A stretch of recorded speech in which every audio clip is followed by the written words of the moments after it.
മാസപ്പടിയിൽ കുടുങ്ങി പിണറായിയും വീണയും CPM അടക്കം നട്ടം തിരിയുമ്പോൾ ഇപ്പോൾ ചർച്ചയാകുന്നത് ശ്രീനാരായണ ഗുരു ഓപ്പൺ യൂണിവേഴ്സിറ്റിയുടെ സിൻഡിക്കേറ്റ് അംഗമായി വിവാദത്തിൽപ്പെട്ട സ്ഥാപനത്തിലെ വ്യക്തിയെ സർക്കാർ നിയമിച്ചെന്ന വാർത്തകളാണ്. വീണ വിജയന്റെ കമ്പനിയായ എക്സാലോജിക് വിവിധ കമ്പനികളിൽ നിന്ന് നൽകാത്ത സേവനത്തിന് പണം വാങ്ങിയിട്ടുണ്ടെന്നും സർക്കാരിന്റെ സഹായം ആവശ്യമുള്ള നിരവധി സ്വകാര്യ കമ്പനികളിൽ നിന്നും ഈ അക്കൗണ്ടിലേക്ക് പണം എത്തിയിട്ടുണ്ടെന്നുമുള്ള സംശയം അന്വേഷണ സംഘം ഉന്നയിച്ചിരുന്നു.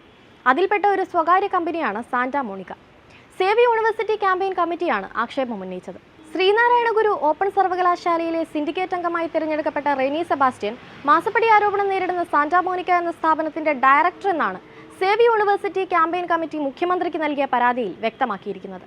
നിയമനം സംബന്ധിച്ച് ദേശാഭിമാനിയിൽ വാർത്ത വന്നതല്ലാതെ സർക്കാരോ സർവകലാശാലയോ ഇത് സംബന്ധിച്ച് പത്രക്കുറിപ്പ് ഒഴിവാക്കിയതിൽ ദുരൂഹത ഉള്ളതായും ആക്ഷേപമുണ്ട്.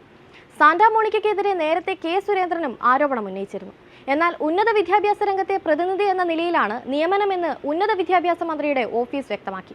റെനി സെബാസ്റ്റ്യൻ കുസാറ്റിൽ പോസ്റ്റ് ഡോക്ടറൽ ഫെലോയാണെന്നും മുഖ്യമന്ത്രിയുടെ ഓഫീസ് വ്യക്തമാക്കി. കഴിഞ്ഞ ദിവസമായിരുന്നു ശ്രീനാരായണ ഗുരു ഓപ്പൺ സർവകലാശാലയിലെ സിൻഡിക്കേറ്റ് നിയമനം.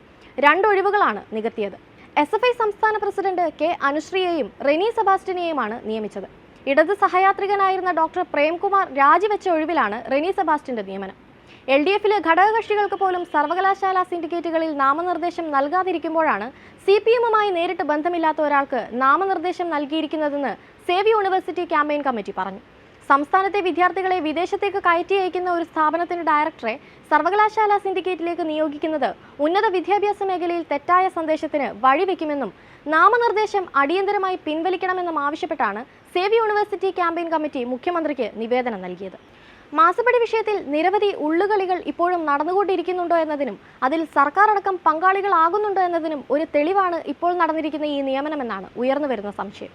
വീണയുടെ അക്കൗണ്ടിലേക്ക് എത്തിയിരിക്കുന്ന സ്വകാര്യ കമ്പനികളുടെ പണത്തിന് മേലുള്ള അന്വേഷണം കൂടി പൂർത്തിയാകുന്നതോടെ കാര്യങ്ങൾ കുറച്ചുകൂടി വ്യക്തത വരുമെന്നാണ് എല്ലാവരുടെയും പ്രതീക്ഷ.